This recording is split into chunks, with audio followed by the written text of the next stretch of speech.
Bueno, ¿cómo se clasifica el trabajado mecánico con la temperatura a la cual se realiza? Acá le pongo a la cual se realiza. Fíjense ustedes en la tablita esta, para un acero SAE 1025, un acero común al carbono con 0,25% de carbono, un acero dulce, los valores que toma el sigma de fluencia a medida que aumenta la temperatura. Dicen que a temperatura ambiente tenemos un sigma de fluencia que está en el orden de los 30 kilos por milímetro cuadrado, con un estiramiento porcentual en el 28%. Que este debería ser el ensayo que deben hacer, no sé si lo hacen todavía en el ensayo de los materiales, la materia, pero esto es lo que ustedes logran medir en esa cátedra cuando hacen el ensayo de tracción.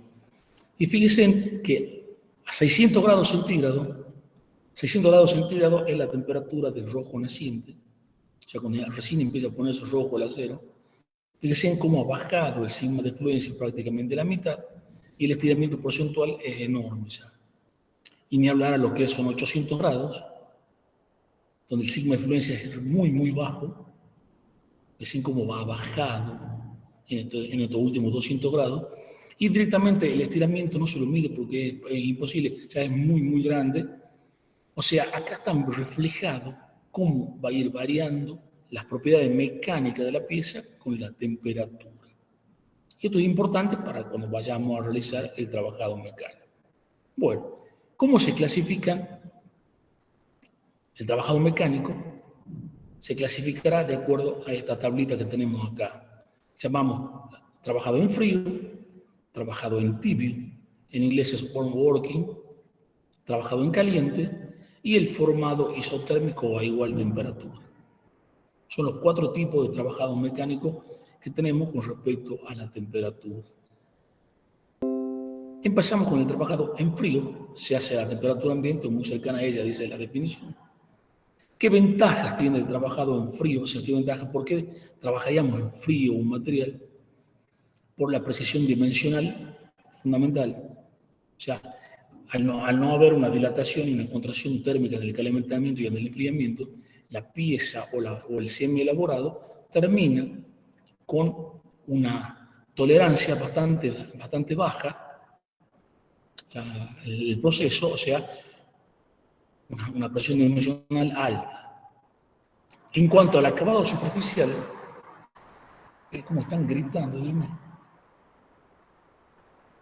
A ver, vamos a cerrar la puerta un poquito.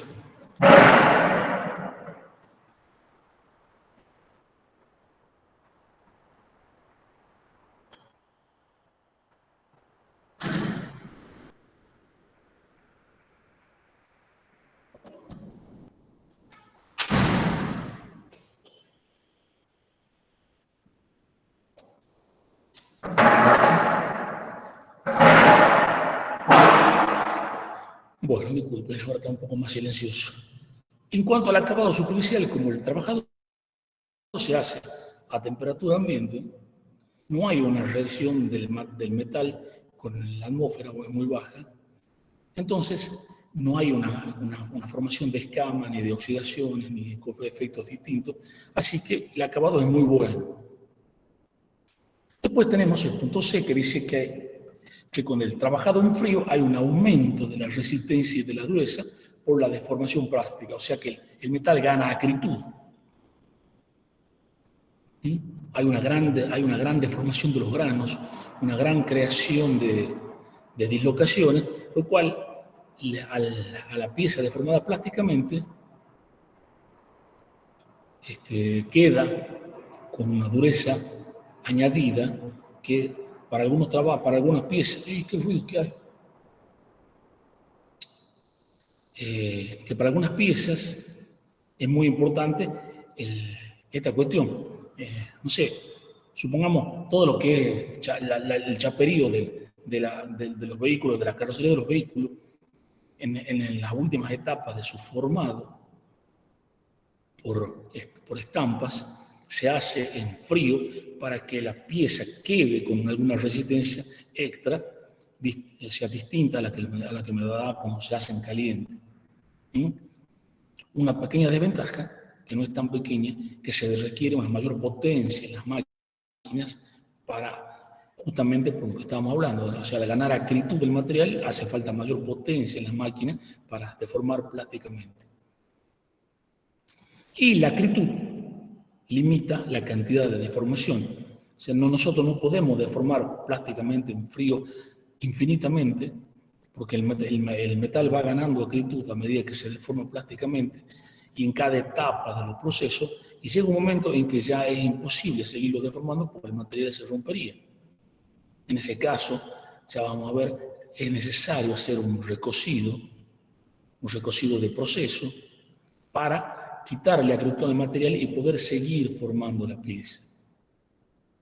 Bueno, estas son las propiedades más sencillas que me deja el trabajado mecánico en frío. Acá hay una imagen de cómo varía la microestructura con un trabajado mecánico en frío. Se refiere a un acero SAE 1008, o sea, con 0,8% de carbono, muy bajo. Está atacado con el reactivo metal al 5%, y se ve, cuando está sin deformación plástica, los granitos en forma equiaxiales, sin deformación plástica, y a medida que aumenta la deformación plástica, el porcentaje de la misma, vemos que los granitos tienden a estirarse en el sentido perpendicular. Esto es como si hubiera sido aplastado por unas cargas que están en el sentido de este del cruzor y de este del cruzor. Entonces, como si los granitos, no es como, si los granitos se han deformado plásticamente, se han estirado en el sentido perpendicular a la aplicación de los esfuerzos y quedan con esta morfología, granitos alargados. Lo que tienen que tener en cuenta cuando estamos viendo esto es que la pieza no ha disminuido su volumen, simplemente se ha estirado. Las distancias atómicas dentro de los granitos siguen siendo las mismas. Lo que ha aumentado son la cantidad de dislocaciones y de efectos puntuales dentro de la estructura atómica, pero la pieza no ha cambiado su volumen. No porque yo aplaste esta pieza, o sea, en el sentido de golpearla, como sea el proceso, la pieza ha perdido volumen. La pieza sigue siendo con el mismo volumen, sigue teniendo el mismo volumen. Bueno, aquí llamamos trabajado en tibio. Temperatura de recristalización. ¿Cuál es la temperatura de recristalización?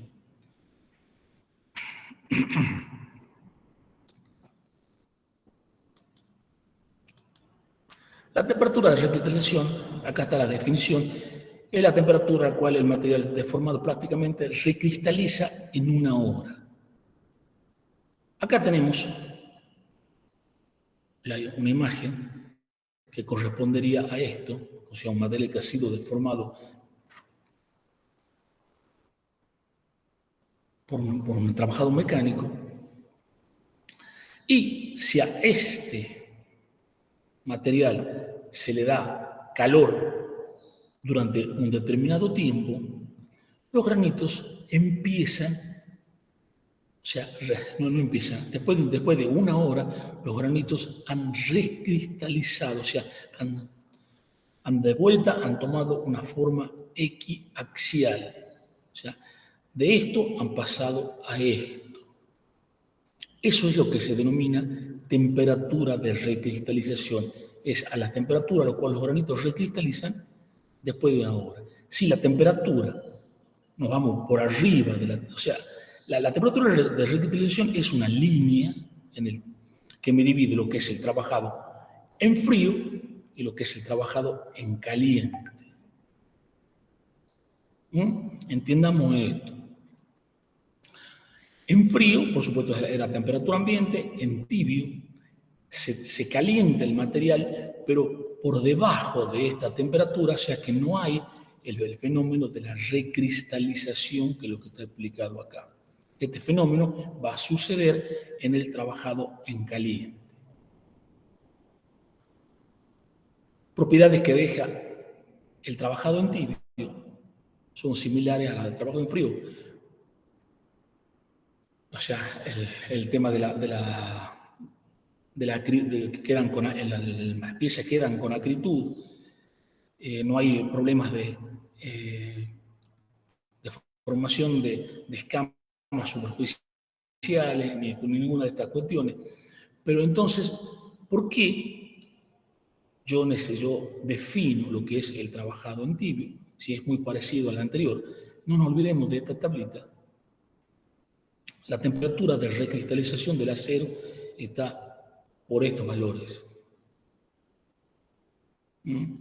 Aproximadamente, dependiendo del acero, 500 y tantos grados centígrados. Si nosotros calentamos un acero por debajo de la temperatura de recristalización, supongamos 300 grados centígrados, vamos a ver que hay una disminución significativa en el sigma de fluencia. ¿Y eso qué trae como consecuencia? Que para el formado de la pieza en tibio tengo que aplicar menos carga que para hacerlo en frío. El trabajado en tibio se hace para determinadas piezas, determinados aceros que en su condición normal en frío son duros, aceros con alto carbono, con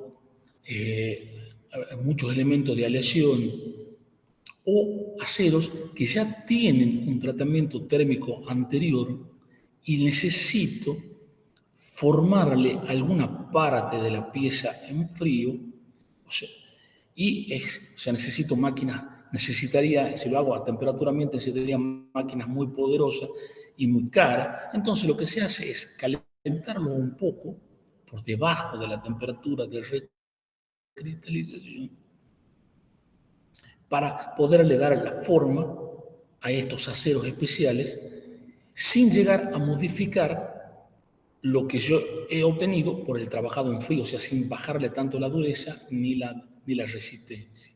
Ya les voy a mostrar un poquito más adelante un ejemplo de la aplicación de lo que es el trabajado en tibio. ¿A qué llamamos trabajado en caliente? Es cuando se trabaja un material por arriba de la temperatura de recristalización.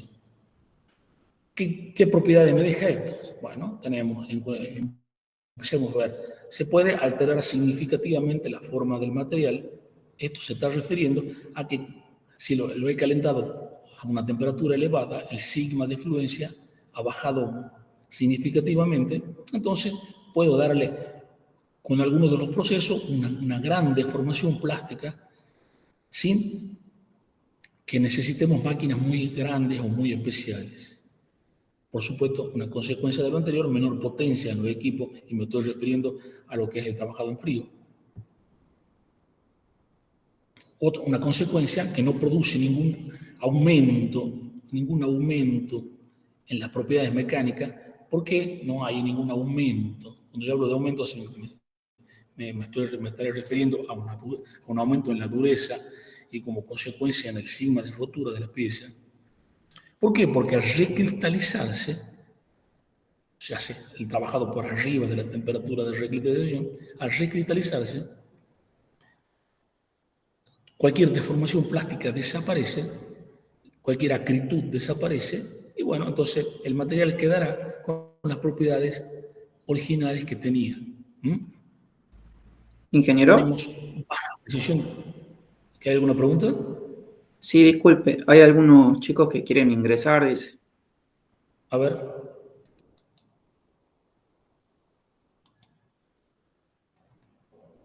No hay más, había uno solo.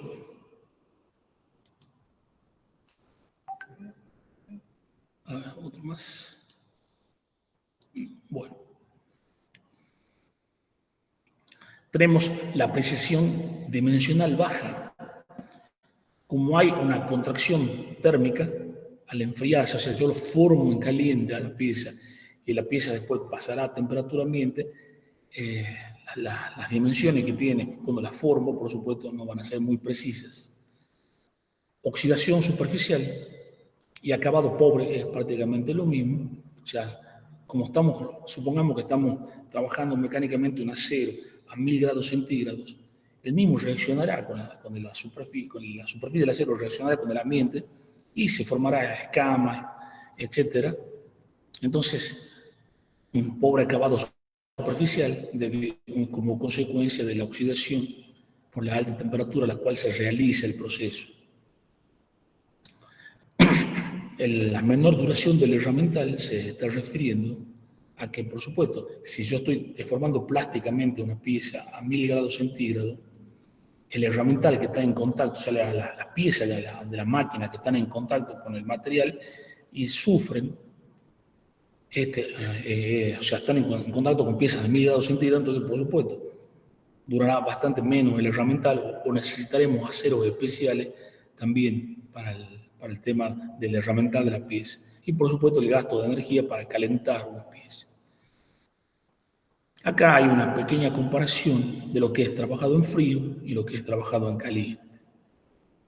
¿Existe endurecimiento por deformación? No existe endurecimiento por deformación. Se crean dislocaciones, se crean dislocaciones, pero desaparecen por la difusión debido a la alta temperatura en la que se realiza el trabajado. El material endurece, el material no endurece. Es algo muy, muy práctico para que ustedes lo tengan en cuenta. ¿A qué llamamos formado isotérmico? Este es un caso ya muy particular de formado de metales por deformación plástica, que es para aceros especiales. Si nosotros calentamos un acero especial para acero para herramientas, alguna cuestión de acero con muchos elementos de aleación, y si nosotros lo ponemos en contacto a estos aceros que están a muy alta temperatura con las herramientas que los están formando, y estas herramientas están relativamente frías con respecto al acero que están trabajando, se puede producir un temple superficial en la pieza que estamos deformando, con formación de martensita, lo cual, si aplicamos una carga sobre estas partes superficiales que se han endurecido, vamos a producir grietas superficiales en la pieza con la consecuencia de arruinar totalmente el material. Entonces, lo que se hace cuando vamos a formar prácticamente aceros especiales, se calientan las herramientas que están en contacto con el acero a una temperatura muy cercana a la de formación, a la de las que tiene el acero, para no producir el temple del mismo. Por eso se llama isotérmico, igual temperatura. Por supuesto, desventaja el mayor costo para calentar las herramientas y el costo del material para fabricar las herramientas, pues ya no son herramientas de acero relativamente comunes, sino también de aceros especiales, para que no sufran desgaste, etcétera, etcétera. Bueno, acá vamos a ver un tema. Vamos a recordar lo que me imagino que lo que han visto con el ingeniero Marchese, los defectos que tienen las piezas coladas. Este tema seguramente el ingeniero Marchese se lo tiene que haber dado cuando hablaban de la colada del acero o de la rabia en las lingoteras.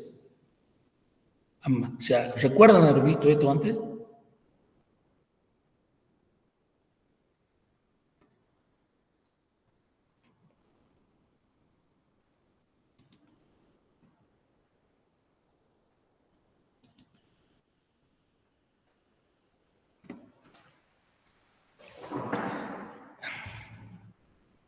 Bueno, no sé si parece que no recuerda a nadie, nadie recuerda nada. ¿Han visto este tema?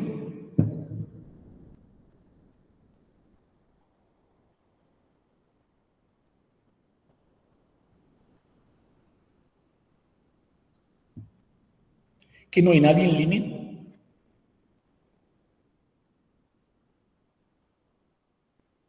Sí, ingeniero, sí lo hemos visto, pero no me acuerdo mucho. Sí, chicos, disculpen, ¿no? Pero si no tengo una reacción de ustedes, ¿no? Es como algo tan, no sé, hablarle a la nada es tan terrible. Necesito que alguien por lo menos conteste, que, no sé, pongamos un poco de interés. Si no, la paso a la clase directamente. Se la doy por escrito y listo, ¿no?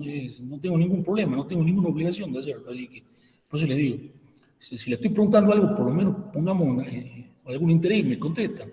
Si no, bueno, no seguimos con esto y ya está. ¿Mm?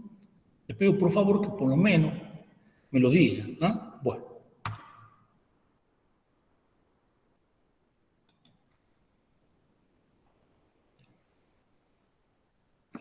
entonces tenemos los defectos que tienen las piezas coladas. Las piezas coladas se refiere a piezas que han sido formadas, en este caso que le preguntaba recién, piezas que han sido formadas mediante el colado, o sea, volcar metal fundido dentro de un molde y se ha producido la solidificación del mismo. Estas piezas que han sido formadas de esta manera, o sea, por el colado de un material líquido en un molde, tienen estos defectos: tamaños de grano grande, segregaciones, rechupes.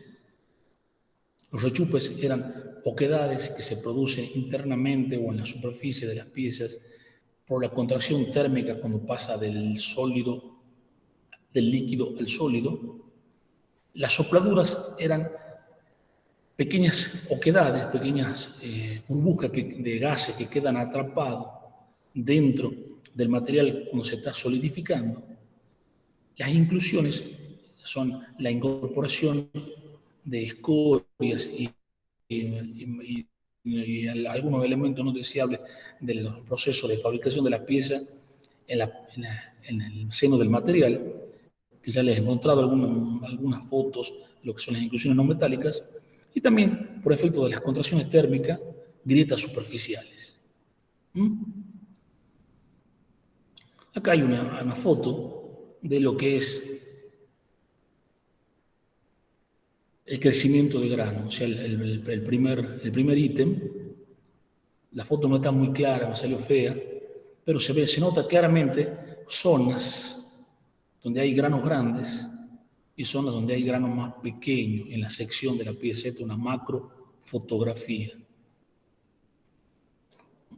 Bueno, esto se produce porque, claro, esta pieza habrá sido colada en un molde de acero, en un molde de arena, perdón, y se ha enfriado muy lentamente. Y este enfriamiento lento lo que genera es el crecimiento de los granos.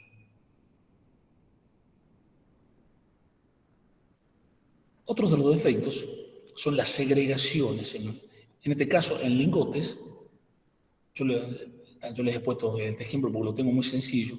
También hay segregaciones en las piezas, es lo mismo. Un lingote o una pieza tendrá una forma distinta nada más, pero el efecto es el mismo.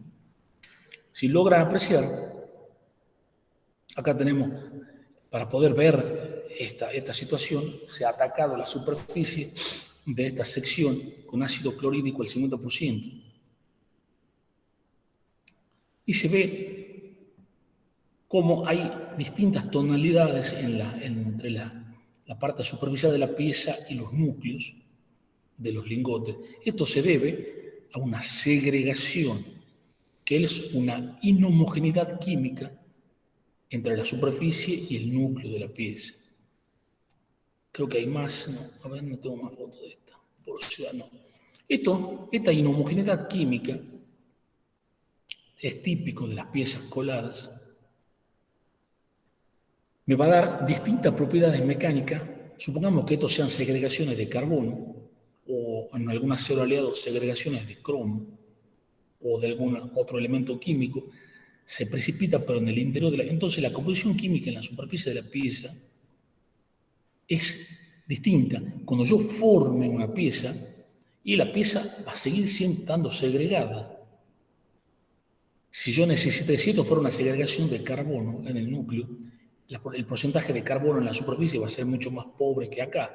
Si yo necesitaría templar esta pieza, y seguramente la martencita que se forme en la superficie será una martencita de muy bajo carbono, una martencita relativamente blanda, a la que yo necesitaría formar si estuviera totalmente homogénea la pieza.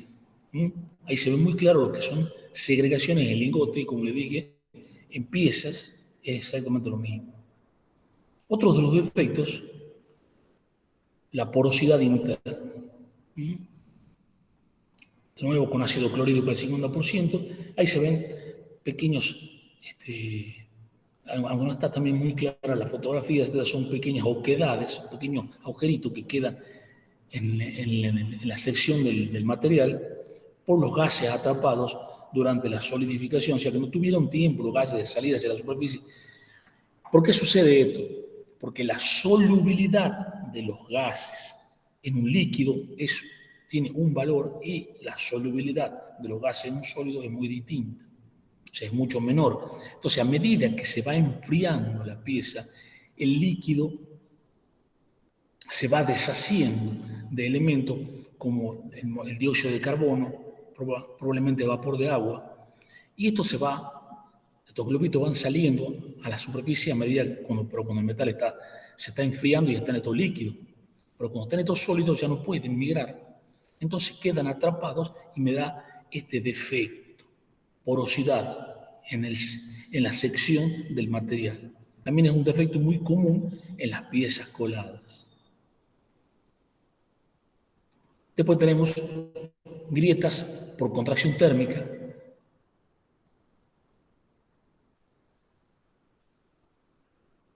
Después tenemos lo que son los rechupes.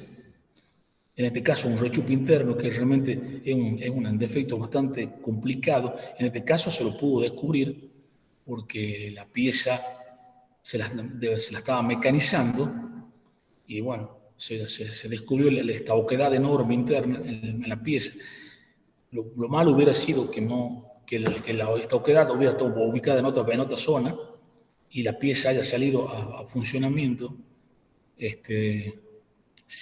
con esta oquedad interna, lo cual podría haber producido una rotura catastrófica en funcionamiento con las consecuencias previsibles del caso. Bueno, ahí tenemos más o menos algunas imágenes de los defectos que tienen las piezas coladas. Ahora vemos los efectos que tiene el trabajado mecánico sobre el metal. O sea, en pocas palabras sería cómo el trabajado mecánico puede curar, entre comillas la palabra curar, algunos de estos defectos que tienen las piezas coladas. No nos olvidemos que la mayoría de las piezas que nosotros vayamos a fabricar, de alguna forma o en algún momento estuvieron en estos líquidos. O sea que pueden llegar a tener algunos de estos defectos. Bueno, el primer ítem se mejoran acentuadamente las características tecnológicas, y ya vamos a ver a qué me estoy refiriendo con el punto A. Está un poquito más abajo. Se homogeniza la composición química, o sea que desaparece lo que es la segregación. Eso se da en el trabajado en caliente. Como se hace a muy alta temperatura, esta suerte de amasado del material, entonces le estoy dando la posibilidad a que esa inhomogeneidad química que hemos visto en la sección de los lingotes, por ejemplo, se homogenice en toda la sección de la pieza. O sea que estoy curando un defecto bastante importante con el trabajado mecánico. También, otro ítem, podemos soldar las grietas, pequeñas sopladuras, acá he puesto sopladuras, deberían ser pequeñas sopladuras, micro rechupes, etc. ¿Por qué se sueldan? Porque si yo estoy trabajando con acero en caliente a muy alta temperatura, estas pequeñas grietitas, estos pequeños rechupes, estas pequeñas oquedades que se formaron por la retención de burbujas de gases, se sueldan por el proceso de lo que nosotros conocemos, la soldadura de forja, o sea, el acero a muy alta temperatura. Si le aplicamos carga y las superficies no están contaminadas con óxido, etc., se llegan a soldar y desaparecen, o sea que mejoramos enormemente sacando todos estos defectos que antes eran imposibles de sacar. Después se produce un efecto que está muy relacionado con el primer ítem, que se orientan las inclusiones no metálicas en el sentido de la deformación aplicada y se forma lo que conocemos como estructura fibrosa o línea de forja o flow lines en inglés. Y esto le da al material propiedades anisótropas, significa con distintos valores según al sentido que tomemos la propiedad mecánica. Ya les voy a mostrar fotografías y cómo es el tema de las inclusiones no metálicas. Y acá también vale aclarar que con el trabajado mecánico, yo en una clase anterior les he mostrado una fotografía de un acero, creo que era un 1045, de una chapa, donde también la microestructura estaba en forma de bandas. No sé si tal alguien que me preguntó eso durante el transcurso de la clase. Era una curiosidad de la foto, que había unas líneas de... No le he puesto la foto ahora, pero que se veía unas líneas de perlita y unas líneas de ferrita, o sea, una orientación de la estructura.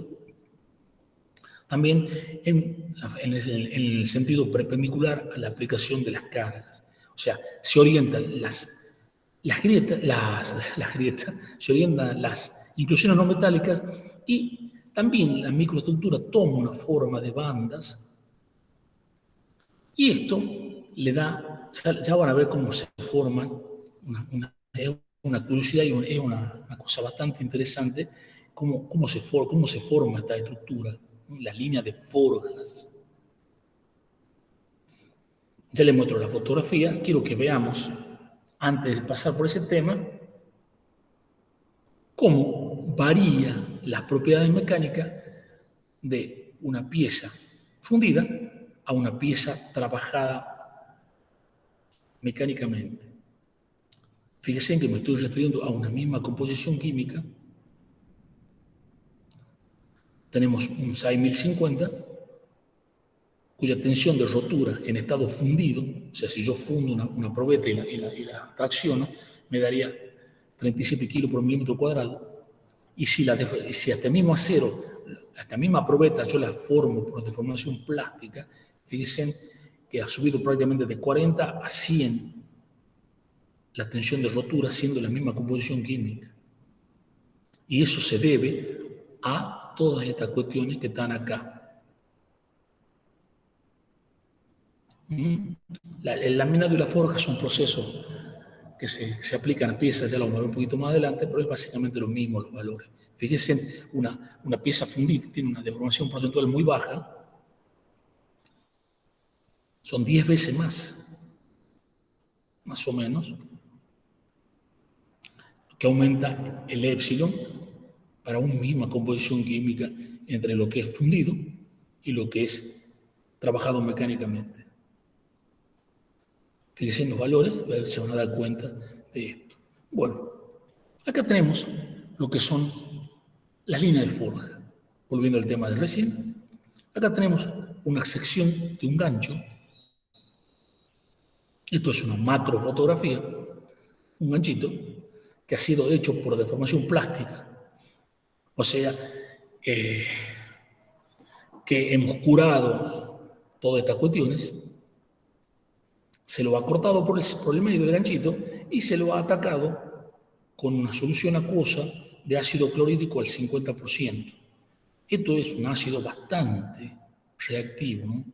O sea, acá está puesto tan sencillo, pero bueno, es un ácido bastante, el 50% de un ácido clorhídrico que es muy, muy reactivo. Es más, se coloca la pieza en un recipiente, se le agrega el ácido clorhídrico al 50% y se la hace hervir para que el ácido clorhídrico se ponga aún mucho más reactivo con el acero para poder revelar esta estructura.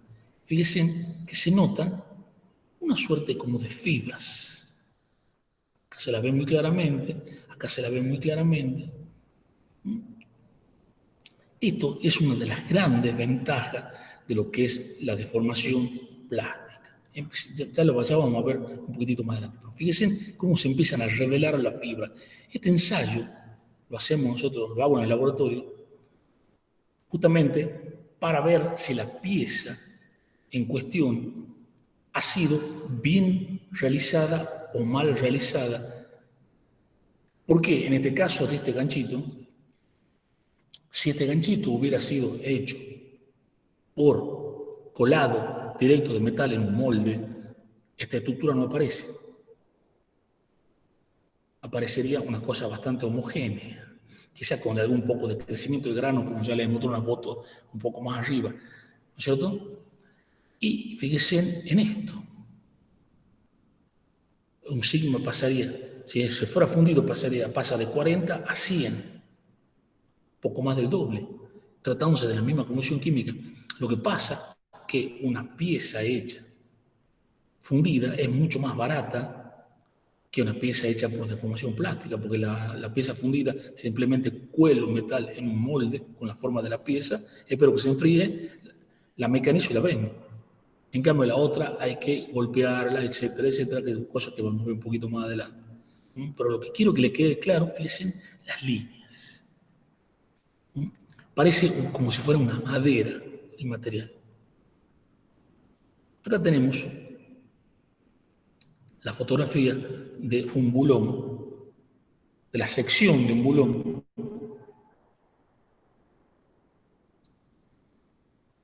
A ver si entra completa ahí. De la cabeza de un bulón y la rosca del bulón,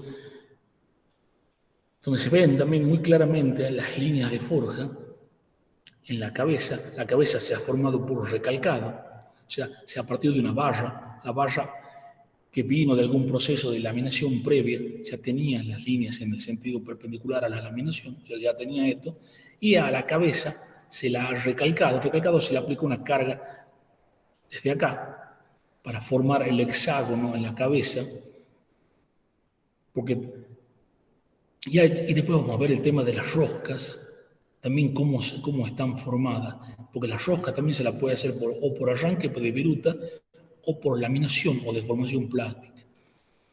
Acá se ve muy claramente una grieta que está avanzando. Esta avanzó del todo ya. Esta no le he cortado yo al bulón, sino que vino ya cortado el bulón acá. Este es un bulón también relativamente, era un bulón relativamente grande, de unos 30 centímetros, creo que tenía 2,5 pulgadas, o sea, 7 centímetros de diámetro, una cosa así. Es un bulón importante. Ustedes imaginen la máquina a donde está puesto. Y que se fracture de esta manera el bulón es gravísimo, y esta fractura se debe justamente a una mala realización en las roscas, que ya le voy a mostrar un poco más adelante. Ahí se ve cómo avanzaba una grieta, nada más que esta grieta le ha ganado a esta para romper el bulón. Y lo que también se analiza en el bulón es esta zona de acá.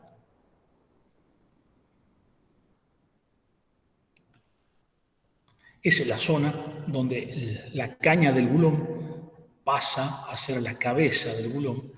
Sí, porque también hay formas de fabricar un bulón que se parte de una barra hexagonal que se compran en la industria y le pueden haber rebajado mediante un arranque de viruta a la medida de la caña del bulón.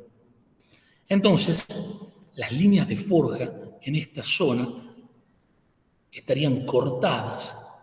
Sin embargo, acá ustedes las ven que las líneas de forja siguen más o menos, siguen el contorno del bulón, lo cual en este caso está bien. Lo que está mal es acá, es en la rosca, que ya les voy a mostrar un poquito más adelante.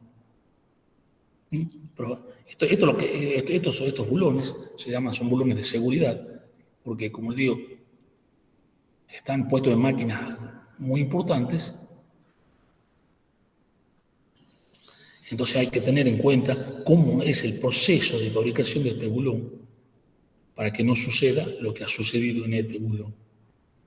Pero volviendo al tema, quiero que noten las líneas como esa estructura de fibrosa que tienen los aceros deformados plásticamente, lo cual, como están puestos en las propiedades, le da una enorme diferencia con respecto a lo que es un acero fundido. Una enorme diferencia en los valores de las tensiones, de rotura del mismo.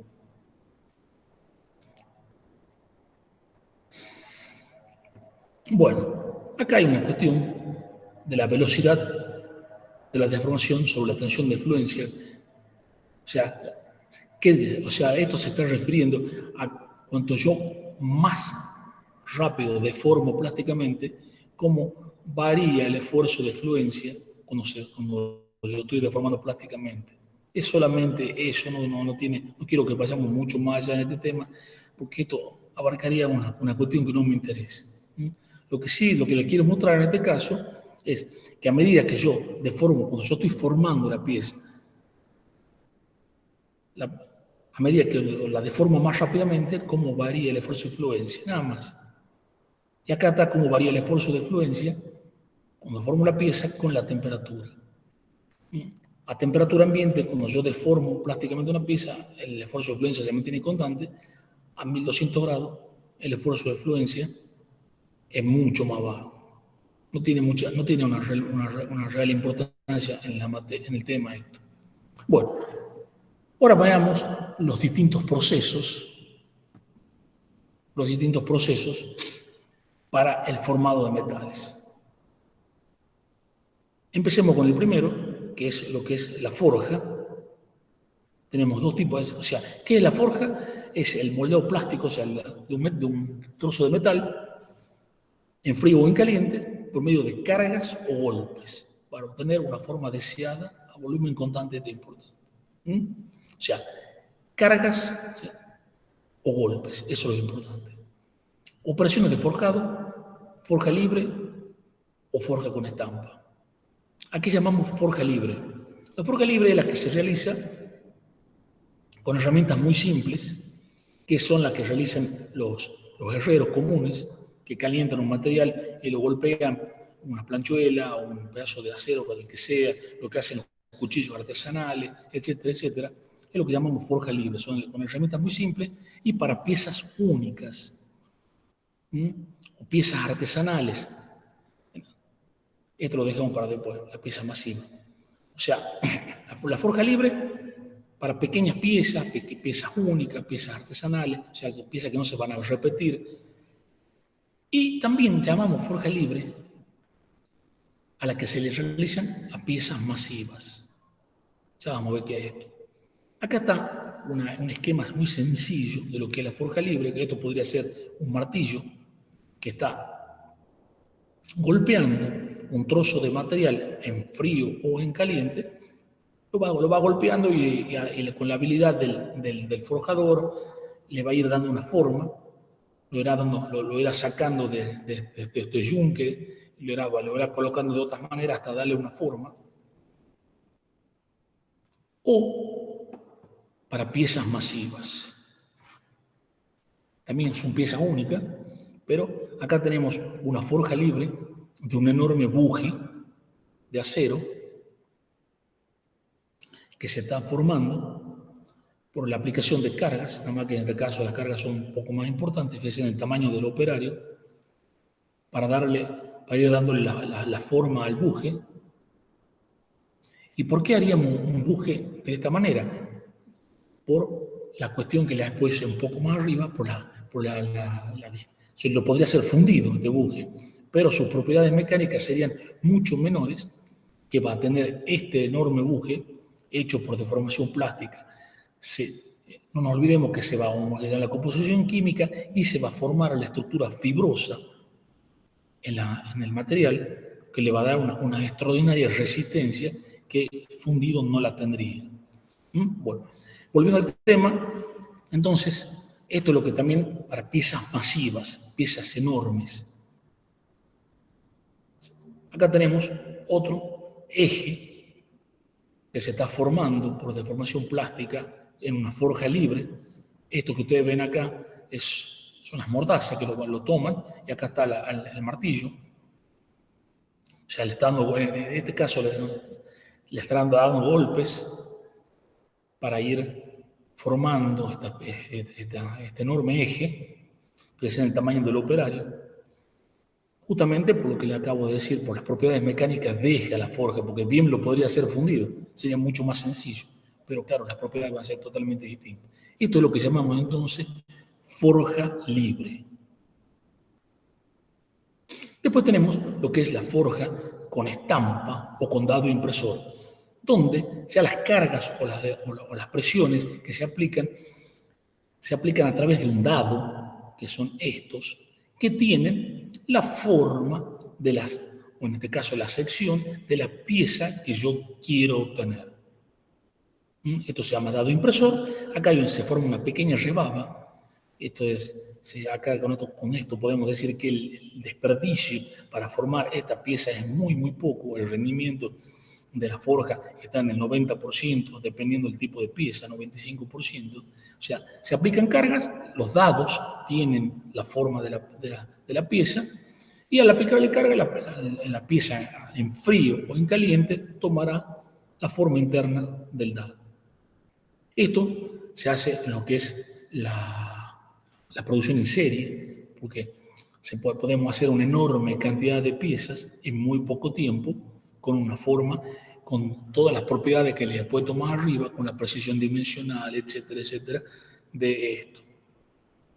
Acá tenemos otro ejemplo de lo mismo, los dados con una forma en negativo.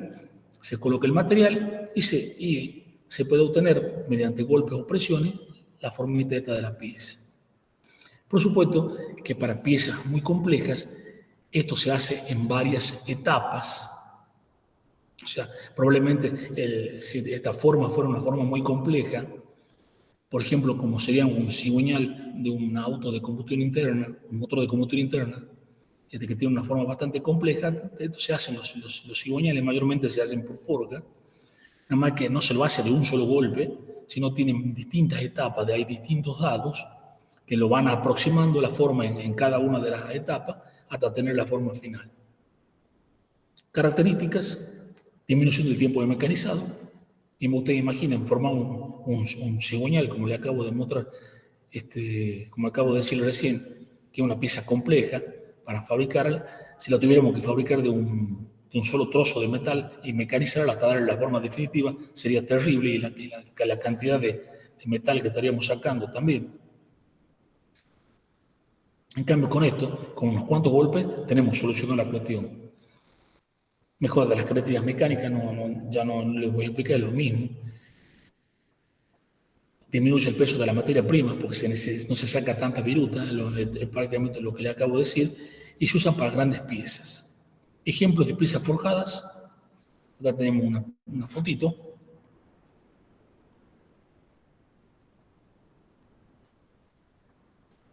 De distintas piezas forjadas.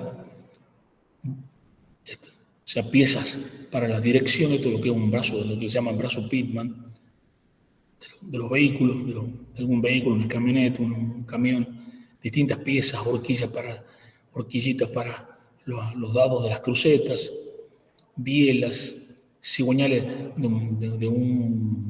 esto seguramente es de un compresor, las puntas de las homocinéticas, o sea, un montón de piezas que se fabrican mediante golpes o presión a partir de una barra. Acá tenemos un gran cigüeñal, bueno, le puedo dar la foto. No se ve cómo se lo forma el cigüeñal, pero tenemos un gran cigüeñal también que está en proceso de forjado, donde se le empieza a dar esa forma muy compleja a este enorme cigüeñal mediante golpes. Y acá tenemos las máquinas para forjar, a que se le llaman martinetes o martillo pilón, también se lo conoce en la jerga. que estos pueden funcionar. Esto es una enorme estructura donde tenemos las distintas piezas. El dado inferior, el dado superior son los que tienen la forma de la pieza que queremos formar. Y el martillo, acá le hemos puesto apisonador, ¿no es cierto? Y esto sube y baja, se puede regular la altura a la cual sube para aplicar el golpe. Esto puede ser por mecanismos hidráulicos o neumáticos con aire. O sea, se hace acá hay un pistón, acá dice cilindro principal, probablemente esta foto haya sido de un martinete neumático, donde se mete aire a presión, el aire a presión hace que suba el martillo. Cuando llega a una determinada altura que se la regula, porque yo de hecho puedo regular la fuerza de golpe, lo suelto y golpea la pieza. Y así sucesivamente hasta que la pieza está con la forma que yo necesito. Y acá están las distintas partes de este martillo pilón. Vean, martillete de caída libre, ahí decimos. Después tenemos lo que son las prensas hidráulicas. No, esta no es una prensa hidráulica, perdón. Esto es un martinete neumático. Este es el cilindro neumático, que con aire a presión, esto sube y baja y golpea. Acá se ven las poleas, que seguramente son para el compresor de aire, para que se produzca el movimiento de este martillo. Nosotros en el taller, si no se hubieran robado todas las piezas de bronce que tienen, porque acá adentro, este es muy similar a la que tenemos en el taller. Acá adentro, en estas cosas redondas que ustedes ven acá arriba y del otro lado también, están las válvulas que regulan el pasaje del aire a las distintas secciones del martillo. Eran de bronce. Acá en el taller tenemos uno de estos. Desgraciadamente a ustedes les tocó el tema de la pandemia, que no se puede venir, etcétera, etcétera. Ustedes ya lo sabrán mejor que yo. Pero antes funcionaba el martinete ese que tenemos en el taller y se lo ponía en marcha para que ustedes vean cómo funciona la terrible máquina y los golpes que puede llegar a pegar. Pero hasta que alguien, con muy poco tino, se robaron las válvulas que son de bronce y las vendió para hacer vaya a saber qué cosa, y las válvulas eran únicas y el martinete dejó de funcionar por robar un kilo y medio de bronce. Han destruido una máquina que cuesta algunos millones de pesos y un poco más. Pero bueno, si ustedes la buscan en internet, no es lo mismo que verla funcionar en vivo, pero bueno, no tengo otro medio para mostrarle, chicos. Pero esto es también un martinete que funciona con aire comprimido. Después tenemos otra forma de aplicar cargas mediante prensa hidráulica, enorme en este caso, una enorme prensa hidráulica para una forja libre de un eje hexagonal, en este caso es octogonal, para formar un eje octogonal mediante la aplicación de cargas por una prensa hidráulica un poco grande en este caso. Ahora vamos a ver otro proceso, que es la laminación. La laminación es un proceso de forja continuo. Es de formar plásticamente, en este caso, una barra o una chapa, lo que sea, haciéndola pasar a través de dos rodillos, donde la sección de entrada es una y la sección de salida es menor. La reducción no puede ser mayor al 8 o 10%, si no la máquina no va a llegar a funcionar, no tiene, o sea, son las enormes cargas que se generan en los rodillos son muy altas, o sea que la deformación que se aplica es 8 o 10% no más por pasada. Pero entonces consiste en hacer pasar una chapa o una barra o lo que sea a través de dos rodillos para que se deforme plásticamente a volumen constante. Acá está la explicación, ustedes después la leerán. Entonces, acá tenemos los trenes laminadores. Acá están los rodillos, en este caso es para hacer chapa, y acá están las máquinas que sujetan estos rodillos, acá se ve claramente, donde van metidos estos rodillos. Estos rodillos son rodillos de repuesto para cuando alguno de estos se joroba, se cambia y se sigue el proceso.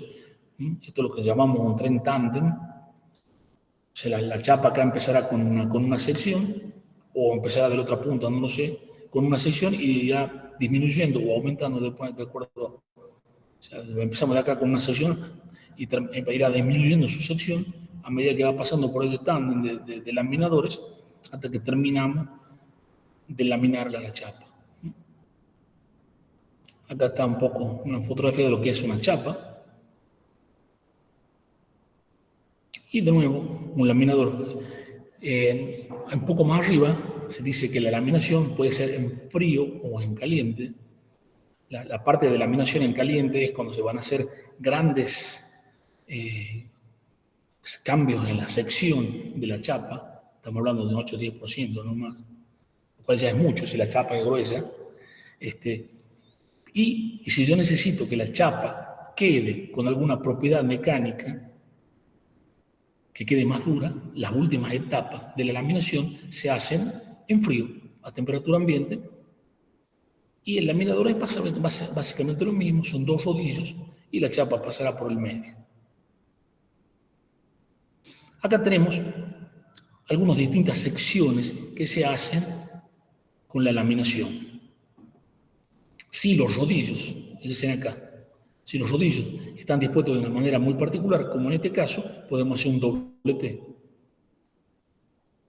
un perfil U, etcétera, etcétera, que es lo que está puesto en este caso. Acá tenemos los rieles de las vías y las distintas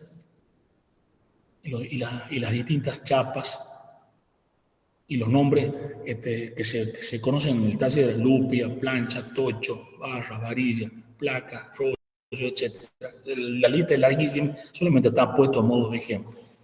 Distintos trenes laminadores, es lo que les mostraba recién: un tren simple, un tren triple. La barra entra por acá, o la chapa entra por acá, después se cae en una cama. Esta cama con una cinta la mueve hacia acá y en 2 pasadas tenemos lo que nosotros necesitamos, con apoyo. O sea, laminadores con apoyo o trenes tándem, como en este caso, donde tenemos una sección y va disminuyendo su sección hasta que terminamos con la fabricación de por lo general, un semi-elaborado. Después tenemos lo que son las roscas laminadas, que es lo que les mencioné hace un poco más arriba en la clase, cómo se fabrica en los tornillos una rosca sin arranque de viruta. Acá tenemos cómo son los dados, con estos planos inclinados que te atienden el perfil de la rosca. Y se introduce la forma inicial y cómo termina de fabricarse este tornillo. ¿Y para qué queremos hacer esto nosotros? Y no, porque también podemos fabricarla la rosca mediante el arranque de viruta. Pero esto tiene esta cuestión. Acá se ve la imagen de una rosca laminada, las líneas de forja de una rosca laminada. Fíjense en la forma que tiene. Acá, en esta zona de acá, las líneas de forjas están tan amontonadas, entre comillas, que casi no se las nota. Las del núcleo sí se las puede llegar a ver. Acá tenemos algunas otras fotografías. Esto es una rosca formada por arranque de viruta. Fíjense en la diferencia. Acá se ve muy claramente las líneas de forja rectas. O sea que la rosca esta ha sido hecha, cortada mediante una herramienta en un torno, en una máquina, y se las montan muy claramente, muy distintas a estas. Acá se nota una foto con un poco más de aumento, se nota en la base de la rosca las líneas de forja cortadas mediante el arranque de viruta. En el vano de la rosca, la zona inferior de la rosca, fíjense ustedes que no hay nada, o sea, simplemente una línea. las líneas de forja no han sido aplastadas. Y no nos olvidemos, recordemos la foto del tornillo este que le puse un poco más arriba, que en la base, en el vano de la rosca, se formó una grieta. Y la grieta, en ese caso eran grietas de fatiga. Esas grietas se empiezan a propagar en el tiempo hasta que lo fracturan al tornillo. La base del vano de la rosca es la zona más riesgosa que puede llegar a tener un tornillo. Y sobre todo si son tornillos de seguridad. Entonces, a ver qué es. Bueno, acá tenemos con un poco menos de aumento una rosca forjada o laminada. Acá se nota la deformación plástica. Entonces, esa suerte de amontonamiento de líneas de forja, para ponerlo de alguna forma, en el vano de la rosca, genera como un impedimento para la generación y propagación de las grietas de fatiga. O sea que los tornillos de seguridad deben ser tornillos con rosca laminada. Esta fotografía tiene un detalle, si alguno se puede dar cuenta, después me cuenta. Fíjense cómo en la zona superior están mucho más amontonadas las líneas de forja con respecto al núcleo y cómo se nota esa estructura fibrosa formada por la laminación de la barra. Si alguno nota algo extraño en esta fotografía, después me lo dicen ahora, no después. Ingeniero, Si no ¿qué después, puede ser en la punta de sí. los dientes? ¿Qué es lo que nota? Como que tiene una cavidad, algo así. Bien, es muy sencillo, era eso. O sea, ¿por qué está hecho esto así? Esa sería la cuestión. O sea, cuando yo hago el ensayo, revelo esto. O sea, veo que la rosca es forjada, laminada, pero se ve esto en la cúspide del diente. Realmente no es, o sea, ¿es un defecto? Sí. ¿Es trascendental? No, porque las tensiones acá son muy distintas a las tensiones acá. ¿Por qué se ha formado esto? Bueno, esta rosca está hecha sobre un acero, el cromo, níquel, molibdeno, con una dureza que está casi en los 40 Rowells, en 38 Rowells de dureza. Este es un bulón de seguridad clase 12-9. Ustedes todavía no han visto lo que significa en la clase de los tornillos, pero les cuento que los bulones se clasifican con una serie de números. 8, 2.8, 5, 2.4, 8, 10, 10, 2.9, 12.9 y ya no hay más. El primer número es la tensión de rotura, la tracción. Si es 8, significa 80 kilos por milímetro cuadrado de la rotura. Si es 10, 100 kilos por milímetro cuadrado de la rotura. Si es 12, 120 kilos por milímetro cuadrado de la rotura. Y el segundo punto, o sea, es 8, 2.8 o 8.8. El segundo 8 significa la elongación que tiene en la rotura. El 8.8 es 8%, el 10.9 9%, el 12.9 también 9% de la rotura. Ahora bien, si yo tengo un tornillo clase 12.9, que es este caso, con casi 40 Rowells de dureza, y tengo que formar una rosca, los laminadores le va a costar horrores hacer esta deformación plástica. O sea, primera cuestión, estas roscas se hacen en tibio, no en frío. Se calientan un poco el material para poderle bajar un poco el sigma de fluencia para que puedan laminarse, si no los laminadores se destruyen. Primera cuestión, se hacen tibio. Y segunda cuestión, se hacen premecanizados. O sea, se hace una pre-rosca, digamos, una preforma de la rosca, una cosa baja, y luego se la termina a la rosca laminando. Por eso, ustedes podrán notar que las líneas acá no llegan hasta la base, esta sí, esta también, pero las de arriba terminan en el borde. ¿Por qué? Porque ha sido preformado, o sea, un poco ha sido formado por arranque de viruta y otro poco por deformación plástica. ¿Debido a qué? A la alta dureza que tenía el material.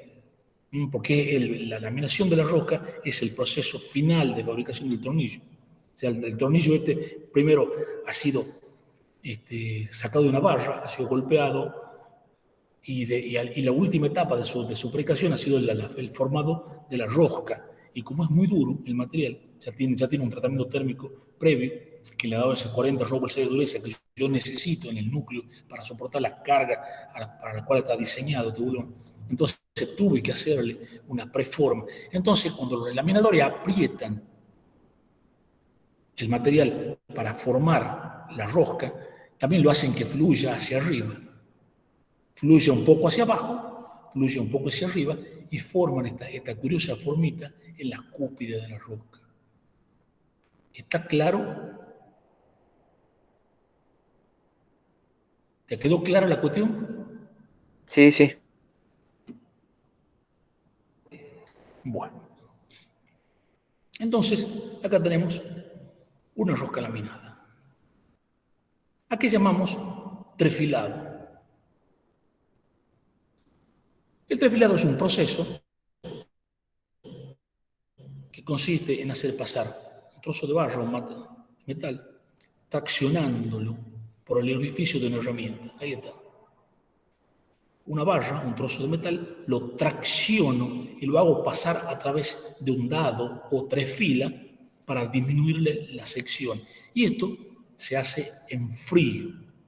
Y esta es la forma más clásica con la que se fabrica el alambre. Pero no solamente, como es un proceso que se hace en frío, la precisión dimensional es muy buena. Acá no hay ninguna contracción térmica, no hay oxidación, no hay nada. O sea que este orificio, como es calibrado, acá se agrega un jabón industrial para que ayude cuando esto se deforma, como un lubricante. O sea, la precisión dimensional es muy buena. O sea que no solo fabricamos alambres, sino que también que se fabrican tubos sin costuras, barras con diámetros muy precisos. O sea, si yo compro una barra trefilada de 3/4 de pulgada y la barra, yo sobre esa barra voy a fabricar alguna pieza que un eje, lo que sea, que tenga que tener 3/4 de pulgada de diámetro, la barra me va a cumplir con esa condición sin tenerla que mecanizar. ¿Por qué? Porque ha sido fabricada en frío y su precisión dimensional es muy buena.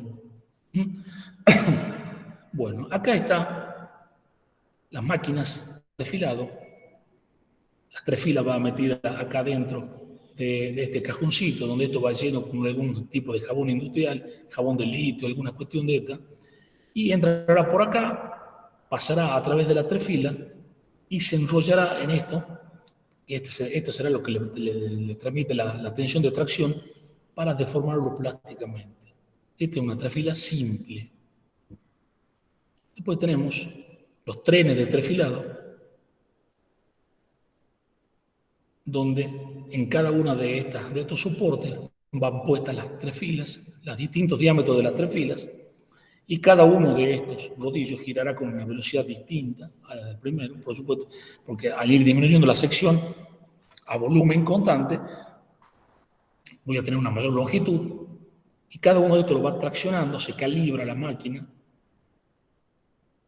para que esto funcione, y de esta manera, fíjense que un tren largo, o sea, entra con un diámetro y terminará con el diámetro final. Lo que tenemos que tener en cuenta es, en este caso, cuando tenemos trenes de deformación plástica, que no podemos deformar indefinidamente un material, ya sabemos eso, porque llega un momento que la acritud ya lo pone demasiado duro, entonces en alguna etapa de estas se sacará el material, se lo tendrá que recocer para ablandarlo y para poderlo seguir deformando. Ustedes fíjense en todo lo que es para la fabricación de cables para la industria. Supongamos un cable para un freno de una bicicleta o de una motocicleta, etcétera, está formado por un montón, una cantidad grande de pequeñas hebritas. Bueno, estas se fabrican con esta forma. Acá está el esquema que corresponde a este tren tándem para la fabricación de alambre. Acá tenemos un esquema para la fabricación de barras trefiladas con la aplicación de cargas mediante cilindros hidráulicos, y se hace pasar barras a través de trefilas. Por supuesto que los diámetros son más grandes que los de los alambres, para lograr barras con una precisión importante y con una propiedad. O sea, las barras quedarán con deformación plástica, o sea, van a quedar bastante más duras de lo que sería como tenía el material a la entrada de la trefila. Y acá tenemos cómo se fabrican una de las tantas formas de fabricar tubos sin costuras mediante el trefilado. Acá se pone la trefila, se le introduce un axón, en este caso acá se le puso un mandril fijo, este es un axón flotante, y mediante tracción se deforma el tubo y obtengo tubo con una precisión dimensional muy buena, con propiedades mecánicas bastante elevadas y sin costura, porque hay tubos que se fabrican, o sea, como materia prima es un trozo de chapa. Ese trozo de chapa, no lo tengo puesto al proceso acá, no. Esa chapa se la partirá primero de una chapa plana, se la empezará a doblar mediante distintos rodillos hasta que se forma una sección circular, y mediante unos rodillos, eso lo vamos a ver el año que viene, mediante unos rodillos se los suelda, y es lo que se llama un tubo con costura. O sea, los tubos tienen a todo lo largo de su sección una soldadura por fusión, sin aporte de material. Por supuesto que las propiedades mecánicas de esos tubos no son las mismas que estos tubos sin costura. Estos se usan para procesos donde va a haber alta presión, altas temperaturas, tubos petroleros, tubos de caldera, tubos de los poliductos que traen combustible de los pozos petroleros a la refinería, etcétera. Todo se hace con tubos sin costura. Por supuesto que el costo es muy distinto, pero las propiedades mecánicas también.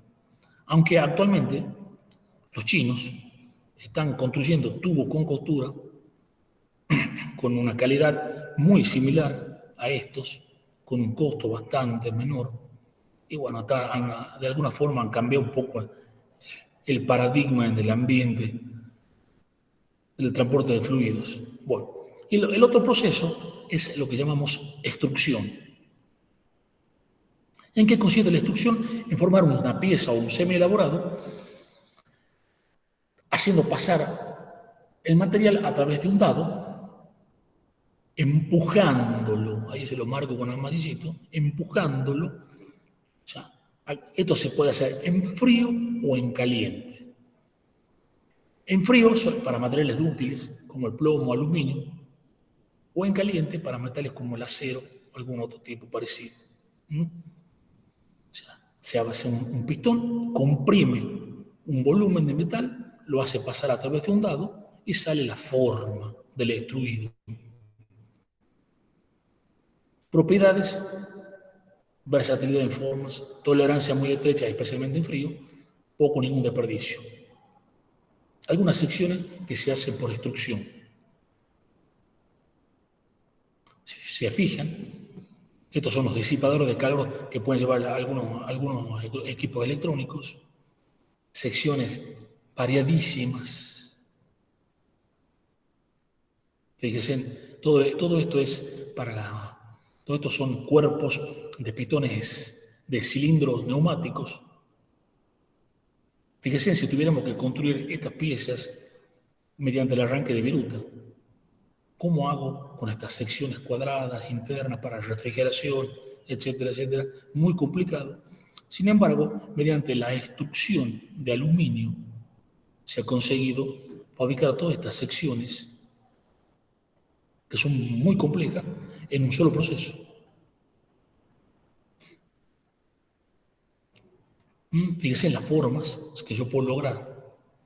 Todo esto, esta perfilería, son las que se usan probablemente en la perfilería de aluminio para vidrios, para sujetar vidrios o algún otro tipo de piezas, en la industria de la construcción civil.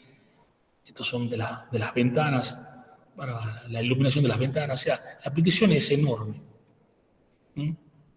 Y como les dije, como dice más arriba, prácticamente sin desperdicio de metal. Si yo tuviera que construir este disipador mediante arranque de viruta, tendría que partir de un cuadrado grande y mediante un proceso de mecanizado tendría que sacarle, ¿cuánto? El 80% del material, tirarlo.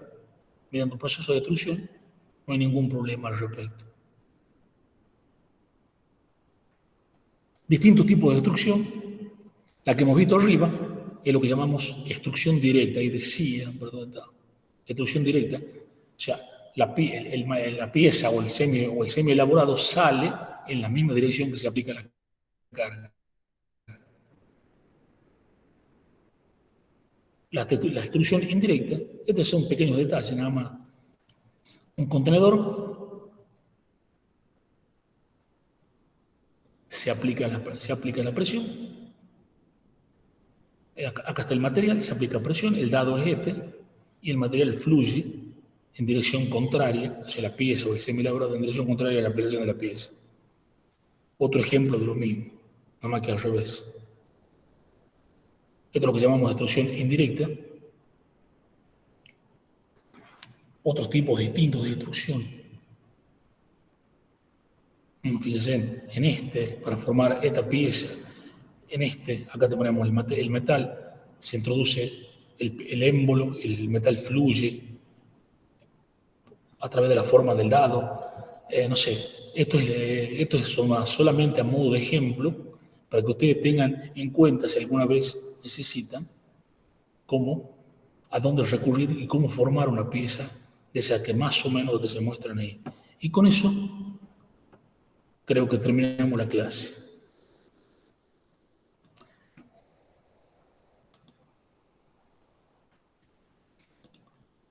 Bueno, a ver. ¿Tienen alguna pregunta, alguna cuestión al respecto? A mí me han quedado unas dudas en la parte Sí, de dale. extrusión, que por Sí. ejemplo que daba el ejemplo del disipador. A ver, para. Vamos. Ahí está. Ahora lo Por vamos a agrandar. ejemplo, que para hacerlo también se partiría de un cubo, ¿verdad? No, porque el dado puede. El dado tiene que tener esta forma. Suponete que vos lo hagas por extrusión directa, a esto. Suponete que vos lo hagas por extrusión directa. Este es un ejemplo muy sencillo, este es un agujero. Pero el dado puede llegar a tener la forma esta en negativo, y, ¿me entendés? Un negativo de esta forma, y si presionándolo saldría esta suerte de churro con forma del disipador. ¿Me entendés? O sea, el dado tendrá una forma en negativo de esto, y se la va a hacer pasar al metal, al aluminio. Si la forma es muy compleja, como la que vos estás viendo, probablemente al aluminio haya que calentarlo un poco. Se lo hará en tibio o en caliente a 300, 350 grados centígrados, y el metal fluye a través de ese dado y saldrá con esta forma. No sé si te quedó claro. Sí, sí. Bien. Y también me queda otra duda, que por ejemplo cuando mostraba el cigüeñal, cuando se lo forjaba, Sí, que a eso se sí, partiría también de un cilindro de acero y se le daría la forma. sí, sí. Un cigüeñal es una forma compleja. Este, Se parte de una barra redonda. Hola, Juan. Para 2 segunditos. ¿Cómo andás? ¿Qué sé? ¿Todo bien? Ya termino. ¿A ver? Ya terminé. Eso se partirá de una barra, de un redondo, y mediante no un golpe, una serie de golpes, o sea, el dado donde se va imprimiendo el cigüeñal, tendrá distintas etapas, ¿no es cierto? Por lo general se pone uno a la par del otro y un operador o un robot va corriendo la preforma, donde mediante el primer golpe se le dará una pequeña deformación plástica para formar las bancadas, los apoyos, etc. O sea, un cigüeñal por lo general se hace entre 8 y 10 golpes. Cada golpe le va dando una preforma hasta llegar a la forma final. A ver, por acá hay una foto de un cigüeñal, de un mono cilíndrico.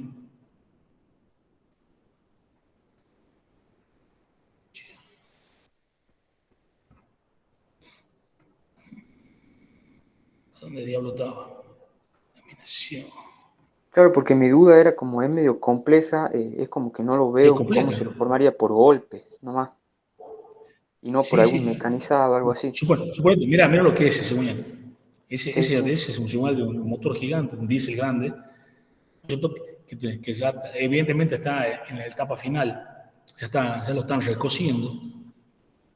Eso que se ve acá a la derecha es el horno, ¿cierto? Porque,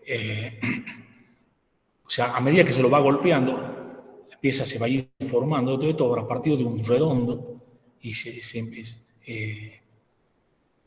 se lo empieza a ir en distintas preformas, se lo empieza a golpear, después se lo torsiona, o sea, todo lo que son estas muñequillas que vos ves, unas hacia arriba, depende de la cantidad de cilindros que tenga el cigüeñal, todas salen en el mismo plano primero. ¿No es cierto? O imagínate un cigüeñal, este es más complicado, un cigüeñal de un 4 cilindros, o de un 6 cilindros que están a 120 grados, que sería este el caso, que están a 120 grados las muñequillas una de la otra, salen primero en un plano, con los golpes, se las saca en un plano, después otra máquina las torsiona y le da el ángulo que vos necesitas que haya entre esta y esta, que serían en este caso 120 grados. Se hacen en distintas matrices y en distintos golpes. O sea, como te digo, partirá primero de una barra y se va formando a medida que va avanzando el proceso las distintas partes del cigüeñal. Cada forjador, por supuesto, tiene su receta de cómo lo va a ir armando. Si vos veis a este de acá, por ejemplo, que es una piecita bastante complicada, aunque es un mono cilíndrico, probablemente esto sea de algún motor diésel chiquito, pero fíjate que tiene un montón de diámetros y la parte esta, de acá. Si, pues fíjate, si le agrandamos la foto, se ve ahí y ahí, en todo el borde.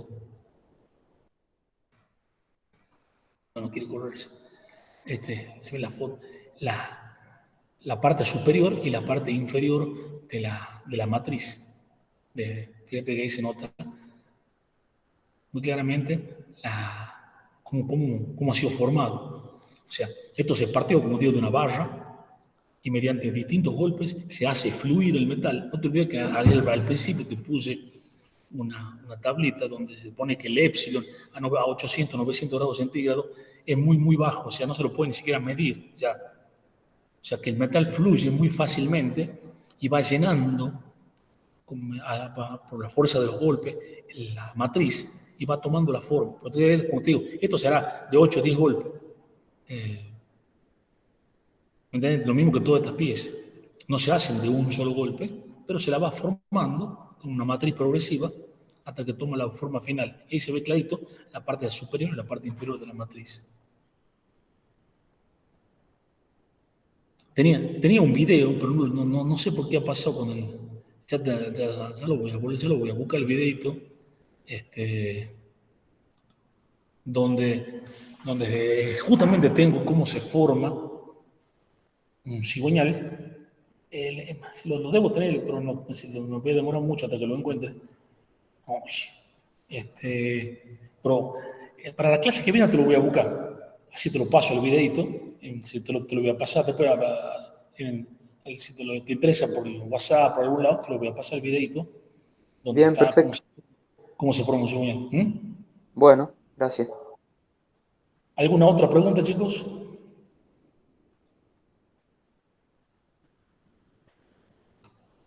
A ver, otra vez. Tengo la posibilidad de que se dicte un curso gratis sobre realmente son materiales plásticos. ¿Ustedes ya han visto materiales plásticos en ensayos de los materiales? Un poco hemos visto, así como una Sí. introducción, creo. Sí, un Bueno, poco al último. un poco, sí, realmente el tema se lo tienen que dar a ellos, porque así habíamos quedado. Pero bueno, hay una empresa, la empresa se llama Anaeróbico, una empresa americana, que habitualmente dicta un curso casi todos los años, hace 10 años que lo venimos haciendo. Desgraciadamente el tipo antes venía acá y se daba en forma presencial y le mostraba cómo era el asunto de los adhesivos, porque los adhesivos son materiales plásticos que se usan mucho en la industria, como siliconas, cianoacrilatos, no sé, la lista es enorme de los adhesivos. Y, y ese tema no se ve en ninguna otra materia, ¿no es cierto? Y ustedes, como vayan a la vida práctica, en muchas partes, en muchas cuestiones del desarrollo de la ingeniería, se usan adhesivos para formar juntas, para bloquear con trabas químicas los bulones, etcétera, etcétera. Y como les digo, no sé, en la materia yo no tengo tiempo de dictarlo, y aparte hay gente que es especialista en eso, que es justamente esta gente de anaeróbico. Y bueno, se contactaron para ver si podíamos dictar un curso de una mañana gratuito de adhesivos. Pero claro, eso solamente va a depender de la cantidad de voluntarios que tenga para que le presenten la clase, porque como le digo, esta es una multinacional, son gente seria, y para dar una clase a 5 o 6 tipos no va a cerrar. ¿Me entienden? O sea, ellos necesitan que haya una cantidad mínima y para lo cual necesito que ustedes me digan si tienen interés. Hoy hay cuántos, 12 en la clase, ¿no es cierto? No sé cuántos inscritos hay, había cerca de 30. Si podemos juntar una cantidad, no digo 30, pero a unos 20 tipos que les interese el tema, para que yo le avise a esta gente y se dictará, como les digo, desgraciadamente en forma virtual, esto, pero por lo menos algo van a aprender de esta gente y de la aplicación de la infinidad de adhesivos que hay para la industria. Si ustedes tienen un grupo en particular, no lo sé si es el grupo este que figura en el WhatsApp o algún otro, después me avisan cuántos candidatos habría y yo me voy a tratar de comunicar con esta gente a ver si les podemos dictar este curso antes que termine el año. Después me avisan si se han podido poner de acuerdo, así lo vemos. Cuando entonces organícense, me avisan, va a haber, no sé, 20 tipos, al pelo ya con 15, 20 andaríamos bien y a veces lo podemos realizar. Se comunican en la medida de lo posible, no le digo por lo cuanto antes, pero en el transcurso de una semana, 2 semanas, ya me tienen que estar avisando porque ya el año se está terminando. Me avisa y a ver si lo podemos realizar. Listo, con esto creo que terminamos. Bueno, ingeniero, Entonces nos vemos en la clase que viene. nos vemos. Chao.